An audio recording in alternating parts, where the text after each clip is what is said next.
अस्सलाम वालेकुम, मेरा नाम है जहाज़ हाशमी और ये है टोयोटा कैमरी टीआरडी स्पोर्टिवो 2009 मॉडल। और ये गाड़ी बहुत यूनिक है इस तरह से कि ये गाड़ी मैनुअल है, लुक्स के लिहाज से काफ़ी खूबसूरत है और टीआरडी वाली गाड़ी पाकिस्तान में शायद भी कोई और हो। लुक्स के लिहाज से ये गाड़ी मेरे ख्याल से काफ़ी खूबसूरत है क्योंकि ये फेसलिफ्ट वाला वर्जन है और इसके अलावा बाकी इसमें और भी ऐसी काफ़ी सारी चीज़ें आती हैं जो कि इसको प्राइस के लिहाज से वर्थ बनाती हैं। फिलहाल अगर बात की जाए इसकी प्राइस की तो इसकी डिमांड 4750 है, 47,50,000 और ये सेकंड मोटर स्पोर्ट के पास अवेलेबल है। अगर आपने इसके बारे में कोई इन्फॉर्मेशन लेनी है तो आप दिए गए नंबर पर कॉल कर सकते हैं या फिर आप सेकंड मोटर स्पोर्ट को विजिट कर सकते हैं जो कि रावलपिंडी में DH2 के गेट 1 के ऑपोजिट लोकेटेड है और हमारी एक और ब्रांच भी है रावलपिंडी में मरी रोड पे। खैर overall it's a great car and today I am going to review it.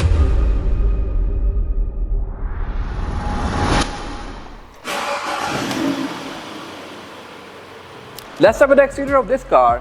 First look पे देखने में आपको बड़ी करोला ही लगेगी और है भी ये काफ़ी हद तक वैसी ही मिलती जुलती 2009-10 की करोला से, लेकिन ये गाड़ी स्पेशल बहुत है इस तरह से कि ये गाड़ी ड्राइवेबल काफ़ी है। वर्ल्ड वाइड इस गाड़ी ने काफ़ी अवार्ड जीते हैं अपनी ड्यूरेबिलिटी रिलायबिलिटी की वजह से और इसके अलावा साइज़ के लिहाज से ये गाड़ी ज़्यादा बड़ी है। किस तरह से मैं कवर करूँगा आगे जाके। फिलहाल अगर बात की जिस गाड़ी की हेडलाइट्स की तो ये फेसलिफ्ट के बाद आई थी, ये सिर्फ 2006 से लेकर 2013 तक आई थी और उसमें एक बार फेसलिफ्ट किया गया था इस गाड़ी को। फेसलिफ्ट में ये पोजिशन लैंप वाली हेडलाइट्स दे दी गई थी और इस स्पेसिफिक गाड़ी को थोड़ा सा डिफरेंट भी किया हुआ है इस तरह से कि इसके इंडिकेटर डिफरेंट हैं, फॉग लैंप इसमें येलो किए हुए हैं तो इसकी थोड़ी टीआरडी स्पोर्टिवो वाली लुक आ रही है। बाकी इसके अलावा इसका कलर भी काफ़ी यूनिक है और इसकी ग्रिल में भी ये टीआरडी की बैजिंग दी गई है। बाकी ओवरऑल इसके जो डिज़ाइन लैंग्वेज है ये काफ़ी हद तक इस एरा की करोला से मिलती जुलती है बट फीचर्स के लिहाज से डिसेंट है इस तरह से कि इसमें पार्किंग सेंसर्स आते हैं। और अगर बात की जाए गाड़ी की साइड प्रोफाइल की तो स्पेसिफिक गाड़ी में बॉडी किट्स लगी हुई हैं जो कि हैं अच्छी खासी मैसिव, ये इसके लिटरली आधे बम्पर तक आ रही हैं और इसके लुक्स को ज़्यादा बल्किया बना रही हैं। बाकी इसके अलावा स्पेसिफिक गाड़ी को थोड़ा सा ड्रॉप भी किया हुआ है तो इसकी लुक्स थोड़ी सी और ज़्यादा स्टाइल्थी सी आ रही हैं और इसमें रिम भी बड़े लगे हुए हैं 18 इंचेस के। एग्जैक्ट साइज़ क्या है ये कौन सा जिनसे ये मैं कवर करूँगा आगे जाके। फिलहाल अगर बात कीजिए इसके साइड मिरर की तो ये गाड़ी क्योंकि 9 मॉडल है तो इसके साइड मिरर में इंडिकेटर्स भी हैं। इनिशियली जब ये गाड़ी आना शुरू हुई थी तो उसमें इंडिकेटर्स यहाँ पे नहीं थे। 2009 में करोला में भी लॉन्च कर दिए गए थे पाकिस्तान में, इसमें भी आना शुरू हो गए थे और इस एरा की मोस्टली गाड़ी में ये ट्रेंड शुरू हो गया था। लेकिन ये गाड़ी क्योंकि जनरेशन पुरानी ही थी 2006 वाली तो इसमें ये वाले इंडिकेटर भी कंटिन्यू रखे गए, ये जगह बंद नहीं की गई। और अगर बात की जाए इस गाड़ी की साइज़ की तो ये प्रॉपर एक D7 की सेडान है जैसा कि मैंने पहले मेंशन किया। इसका मतलब ये है कि ये साइज़ के लिहाज से सोनाटा वगैरह जितनी है और सिविक करोला ऑल्टिस वगैरह से ये गाड़ी एक बड़ा ऑप्शन है साइज़ के लिहाज से, कैटेगरी ही बड़ी है। इंजन इसमें 2400 आता है लेकिन ये गाड़ी फ्रंट व्हील ड्राइव है। अगर ये रेयर व्हील ड्राइव होती तो बहुत ज़्यादा पॉपुलर होती क्योंकि इससे बड़ी कैटेगरी फिर मार्क एक्स आती है। साइज़ के लिहाज से वो इससे थोड़ी सी बड़ी होती है लेकिन वो रेयर व्हील होती है तो उसकी मार्केट पाकिस्तान में कंपैरेटिवली इससे बहुत ज़्यादा है। ये गाड़ी भी डिज़ायरेबल है लेकिन इसकी प्राइसेस कंपैरेटिवली उससे काफ़ी कम होती हैं। अब ये गाड़ी 47 की है लेकिन अगर आप 5 वॉल्ट की मार्केट भी लेने जाते हैं तो भी आपको 47, 50 इस तरह के इसके आसपास मिलती है साफ गाड़ी। तो इस लिहाज से ये गाड़ी एक अच्छा ऑप्शन है अगर आपने प्रॉपर इसको यूज़ करना है तो।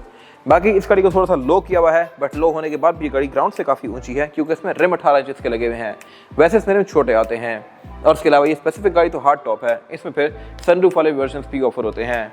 इंटीरियर में भी गाड़ी फीचर्स के लिहाज से काफ़ी इक्विप्ड है, इसमें सीट इलेक्ट्रॉनिकली एडजस्टेबल आती हैं और भी काफ़ी कुछ लग्जरियस है जो मैं कवर करूँगा आगे जाके। और जहाँ तक बात है इस वाले एरिया की तो यहाँ से भी ये गाड़ी अच्छी खासी मैसिव है, यहाँ पे आके ये गाड़ी काफ़ी हद तक प्रीमियम और इसका मिक्स एंड मैच हो जाती है। बाकी इसके अलावा इसमें फिर टेलर चेंज कर दी गई थी फेसलिफ्ट में, ये मैं कवर करूंगा अभी। और इसमें कट लाइन्स भी काफ़ी स्ट्रॉन्ग दी गई हैं और पूरी ही गाड़ी की तरह इसका बैक एंड भी अच्छा खासा मैसिव है क्योंकि एक तो ये गाड़ी सेल्फ बड़ी है और फिर से बॉडी किट्स भी लगी हुई हैं। बाकी टेलर जैसे कि मैंने मेंशन किया ये फेसलिफ्ट के बाद आना शुरू हुई थी 2009 से ऑनवर्ड्स और इसमें ये सिल्वर वाला एरिया बाद में ऐड कर दिया गया था। इसी तरह करोलास में भी फेसलिफ्ट के बाद सिल्वर वाला एरिया ऐड किया जाता है। बाकी इसके अलावा इसमें डक्ट स्पॉइलर बाद में ऐड किया हुआ है। और अगर बात की ट्रंक कैपेसिटी की तो ये भी अच्छी खासी स्पेशियस है, यहाँ पर आप अच्छा खासा सामान रख सकते हैं। ये चौड़ाई के लिहाज से भी काफ़ी चौड़ी डिग्गी है, डीप भी है और इसमें फिर सेंटर में एरिया दिया गया है जहाँ से आप इसको ओपन करके कुछ अच्छा खासा सामान गुजार सकते हैं। बाकी ट्रंक के अंदर प्रॉपर इंस्टॉलेशन दी गई है, ये स्पेयर टायर भी ऑफर करती है बैक पे और इसके अलावा यहाँ कुछ खास है नहीं। और अब अगर बात कीजिए इस गाड़ी की इंटीरियर की तो भी थोड़ा सा डिफरेंट है इस तरह से कि मोस्टली कैमरीज आपको बेडरूम के साथ मिलेंगे जिनमें वुड आता है काफ़ी ज़्यादा, लेकिन ये गाड़ी ऑलमोस्ट पूरी ही ब्लैक है। रूफ लाइन इसका ग्रे दिया गया है लेकिन नीचे सारी ये गाड़ी ब्लैक है और सीट्स भी इसमें स्पोर्टिवो वाली हैं तो ये ऑब्वियसली क्योंकि टीआरडी स्पोर्टिवो वर्जन है तो ये इसलिए डिफरेंट है। फिर इसकी सीट्स इलेक्ट्रॉनिकली एडजस्टेबल है फ्रंट पे दोनों और ड्राइवर की सीट में लंबा सपोर्ट भी आता है, जबकि इस प्राइस पॉइंट पे आपको जो मोस्टली गाड़ियाँ मिलेंगी उनमें सीट्स आप हाथ से आगे पीछे करेंगे, इसमें है तो इलेक्ट्रॉनिक प्लस लंबा सपोर्ट भी है। और इसका स्टीयरिंग व्हील भी ये जेन्युइन है जो कि फेसलिफ्ट के बाद आ गया था और ये मल्टीमीडिया वाला स्टीयरिंग है। आप यहीं से इसकी मल्टीमीडिया को कंट्रोल कर सकते हैं और राइट से आप इसकी स्क्रीन के बीच में नेविगेट कर सकते हैं मीटर की। ये स्टीयरिंग है भी लेदर स्टिच और इसके अलावा ये गाड़ी क्रूज कंट्रोल भी ऑफर करती है। Steering wheel tilt and telescopic है और इसके अलावा इसके हेडलाइट्स में ऑटोमेटिक वाला फीचर भी आता है, यानी कि हेडलाइट्स डे और नाइट को सेंस करके ऑटोमेटिकली ऑन और ऑफ होंगी। फिर इसके वाइपर्स नॉर्मल है और इसके अलावा की बात की मीटर की तो ये भी इसका अच्छा खासा मैसिव है। अब ऐसा नहीं है कि इस गाड़ी को कन्वर्ट किया गया हो, ये ओरिजिनल 5 स्पीड मैनुअल ट्रांसमिशन वाली गाड़ी है, क्योंकि जो गाड़ियाँ ऑटोमेटिक होती हैं उनके मीटर में ऑटोमेटिक की इंडिकेशन भी आती है।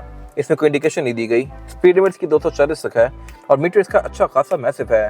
एवरेज गाड़ी फिलहाल तकरीबन 11-12 तक की शो करवा रही है और ये गाड़ी जनरल 1 लाख किलोमीटर चली हुई है। बाकी इसके अलावा मीटर की हाउसिंग इसकी ये सारी ही सॉफ्ट टच मटेरियल की फिनिश में है और डैशबोर्ड में काफ़ी पीछे करके इसकी क्लॉक दी गई है। तो बाकी इसके अलावा डैशबोर्ड इसका है अच्छा खासा स्पेशियस। डैशबोर्ड में साइड्स पे 2 स्पीकर्स दिए गए हैं। ओवरऑल जो डैशबोर्ड की वाइब है ये अच्छी खासी मैसिव और चौड़ी आती है। एयरबैग्स के नॉर्मल से हैं, नीचे इसका मल्टीमीडिया दिया गया है जो कि ठीक है अपने टाइम के लिहाज से। इसमें bluetooth, aux, navigation, USB, SD card, CD ये सब डलता है ये टच में। और इसके अलावा फिर नीचे इसका क्लाइमेट कंट्रोल दिया गया है जिसको टोयोटा उस टाइम पे प्लाज्मा क्लस्टर कहता था। I am not sure why, है तो बड़ा ये टेक्निकल सा नाम, लेकिन काम इसका कोई खास है नहीं प्लाज्मा क्लस्टर का। लाइट्स इसमें काफ़ी खूबसूरत चलती हैं, वाइट और ब्लू सी, और ऐसी लाइट्स मार्केट्स के गियर लेवल में आती हैं। इसमें क्लाइमेट कंट्रोल में दी गई हैं। क्लाइमेट कंट्रोल एक डुअल जोन है जो कि इस प्राइस पॉइंट पे शायद की गाड़ी ऑफर करती हो। और उसके अलावा इसमें फिर फिल्टर्स भी कंपैरेटिवली आम गाड़ियों से बेहतर आते हैं, डस्ट पार्टिकल फिल्टर वगैरह। नीचे पे इसका स्टोरेज कंपार्टमेंट दिया गया है, गेयर सेलेक्टर दिया गया है जो कि मैनुअल है, स्टिक शिफ्ट, और ऑब्वियसली इसमें नीचे पैडल भी 3 आते हैं। हैंड ब्रेक इसकी लेफ्ट पे दी गई है और इसकी वजह ये हो सकती है कि ये गाड़ी originally left hand drive countries के लिए डिजाइन की गई हो और बाद में इसको राइट हैंड में कन्वर्ट किया गया हो, और कन्वर्ट होने से इसका स्टीयरिंग और डैशबोर्ड तो मूव हो गया लेकिन हैंड ब्रेक वहीं रह गई। बाकी इसके अलावा फिर यहाँ पे इसकी कप होल्डर वगैरह दिए गए हैं। सेंटर कंसोल का स्पेस के लिहाज से डिसेंट है और सीट जैसे कि मैंने बताया फैब्रिक की फिनिश में है, लेकिन ये है इलेक्ट्रॉनिकली एडजस्टेबल। सेम फैब्रिक इसका डोर्स के अंदर भी कंटिन्यू किया गया है।